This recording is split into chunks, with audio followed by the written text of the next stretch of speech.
Okay, so last night my wife was assisting me because I found that it's very hard to have four hands and work on two tools at the same time. So while I was laying down, I thought of a way that I could alleviate her, and she was doing some of my flat grinding for me. And I think I've done it. It seems to work pretty well. I've turned my vertical and horizontal belt grinder to the horizontal position, and I got a little bit of work to fix the gap between there, but that's nothing more than a little trimming and cutting. But it seems to work just fine right now. If you see the little custom build on a bracket there, and then with the magnets, I can set it up and it'll do a perfect flat grind for me.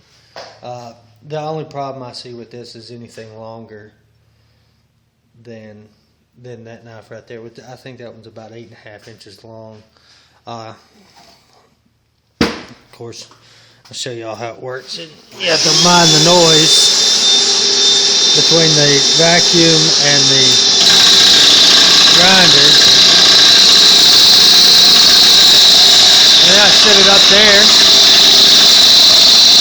I don't have to worry about flat grinding.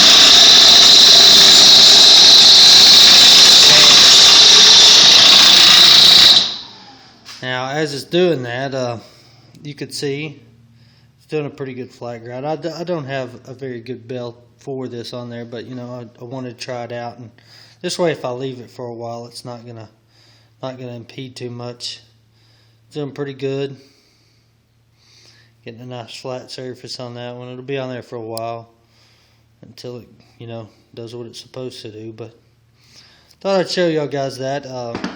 I'm a firm believer that if you don't have the tools to do what you need to do, and you have the tools to make tools and make your own things, then you should definitely spend some time and learn how to use them so that you can make it. All I did was I broke out my little Lincoln welder there.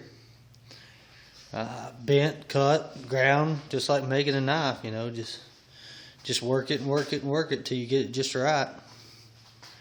And now I can be flat grinding while I'm over on the 1x30 or drilling, doing something other than flat grinding, which seems to take up a good amount of my time. With this bar stock that I got, it was a little crooked, and that happens. A little bit warped. Not that big of a deal. Just throw it on a flat grinder and burn through a couple belts on it. It's better than waiting for new metal whenever you can just get it done yourself. I did catch y'all up to speed on one more. I got my second, and I still don't have a name for this yet, but it's my second skinning knife. I've got the handle on it, and that was the brown and black I showed y'all that I made, micarta. I think that handle turned out really well. It's got some more work to do, some final sanding on it and whatnot, but it turned out pretty good. Feels really good in the hand. I did work on my jimping just a little bit more. I got to fix some of it, but I do this style of jimping. Instead of just cutting the round holes, the semicircle holes in there, I space them and then I throw in another one, and that gives you a real good. I can't even push that thing off my thumb either way if I'm trying to. It doesn't want to roll off at all. Gives you a lot of grip. You do have to have what my wife calls the man hand. You got to have some pretty good calloused hands. But if you're wearing gloves or anything like that, yeah, it's not as hard on the thumb.